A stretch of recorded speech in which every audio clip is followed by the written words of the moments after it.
Good morning, everyone. Well, today we finish off our little discussion on Mary, the mother of Jesus. And it's a little bit of a repeat of what we talked about yesterday.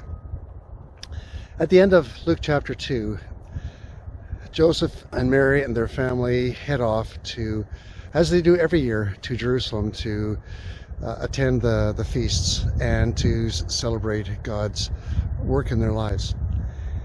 This time, Jesus is 12 years old, and on their way back, after spending their days in Jerusalem, they head on their way back, and Jesus doesn't go with them. They think he's moving along together with the other families that are in this sort of caravan going back to their hometown. But after 3 days, they realize that he's not with them. And so they make the trek back, and they find Jesus in the temple, having discussions with the priests there and the elders. Mary's disappointed that he's done this to them, and Jesus' response is, "Didn't you know that I need to be about the work of my Father in my Father's house?" It's been 12 years since the angels came. It's been 12 years of Jesus being probably a very normal, obedient child, growing up, learning the tools of the trade at Joseph's side. And now, at 12, she is reminded, because of where she finds Jesus and because of Jesus' response, she's reminded of who Jesus is. At the end of Luke chapter 2, it says that Mary treasured all these things in her heart. Sometimes when God does amazing things in our lives, and then things go on very normally for months, years, perhaps even decades, we have a tendency to forget that amazing thing that God did way back when. In the Old Testament, there's a thing called the Ebenezer stone. And that's a stone that the Israelites would put up in the desert or wherever they were journeying when something significant happened. And they would plant that stone there as a memorial, something that whenever they would travel this way again, it would remind them of something that God had accomplished. That stone represented, "Thus far the Lord has led us."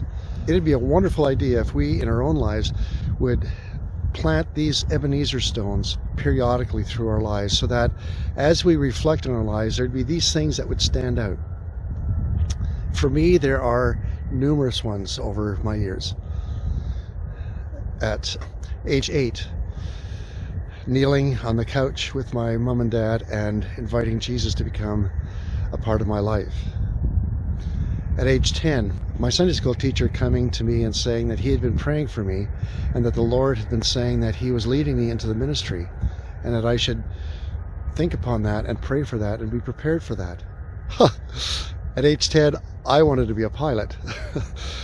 But here I am at 65 and still a pastor. Then at age 17, committing my life to God through the waters of baptism at the Manitou Mennonite Brethren Church. And I could go on and on through my life pointing at these little Ebenezer stones, which have become awesome reminders of, "Thus far the Lord has led me."